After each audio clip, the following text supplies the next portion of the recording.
This is general information, not medical advice. Consult your doctor before making changes to your diet. There's a bread sitting in almost every kitchen in America right now, and it may be raising your blood sugar faster than a candy bar. It looks harmless. It's soft, it's familiar, it's on nearly every sandwich. But what it does inside your body after age 60 might surprise you. Stick around, because by the end of this video, you'll know exactly what to look for on the label and what to eat instead. Let's start simple.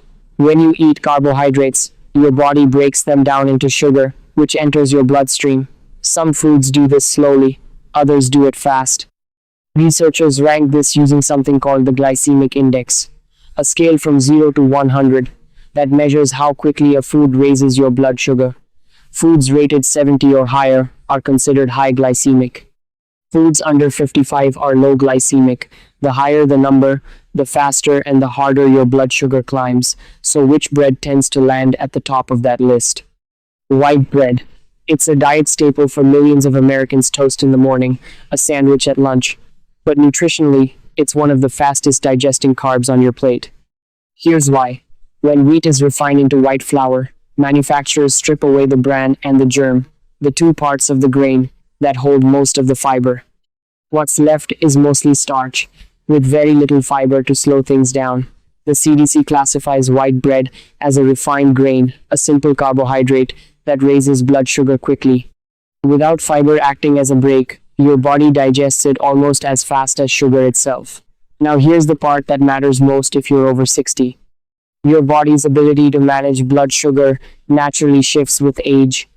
Research published through the National Institutes of Health shows that insulin resistance, meaning your cells respond less efficiently to insulin, tends to increase as we get older.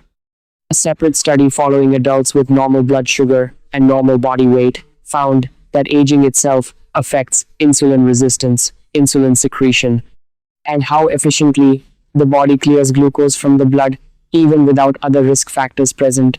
So, the same slice of white bread that barely registered in your 30s, it may hit differently now. That doesn't mean bread is off limits. It means the type of bread and what's on your label matters more than ever. Here's some encouraging news. Clinical research comparing bread types found that whole grain and whole kernel rye breads produced a noticeably lower insulin response compared to white wheat bread. In another controlled study, whole kernel rye products consistently triggered a gentler blood sugar rise than their refined counterparts. The takeaway? The grain's structure matters. The more intact and less processed it is, the slower it digests, and the gentler the impact on your blood sugar. But here's where a lot of people get tricked at the grocery store. Quick gut check. When's the last time you actually flipped a bread bag over and read the ingredient list? The CDC points out that many packaged breads labeled wheat or multigrain are still made primarily from refined flour. The fix: look for 100% whole wheat or whole grain listed as the very first ingredient, not enriched flour, not unbleached flour. If the first word isn't whole, you're likely still eating a fast-digesting refined grain, no matter what the front of the bag claims. Now, you don't have to swear off bread forever. A few practical habits can meaningfully soften how any carb affects your blood sugar.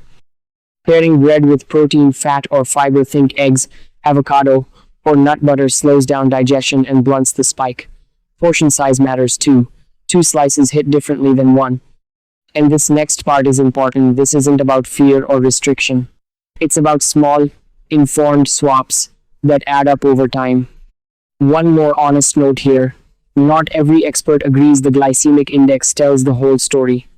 Mayo Clinic points out that GI doesn't account for how foods are combined in a real meal, and research doesn't always show that low GI diets alone reduce long-term health risks.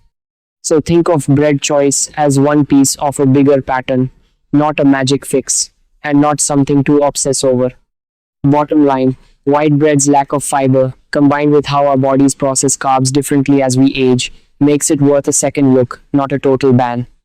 Simple swaps, smart pairings, and reading that ingredient label can make a real difference.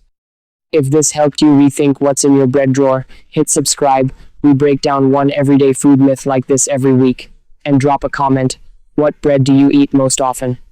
We might cover it next. We'll see you in the next one.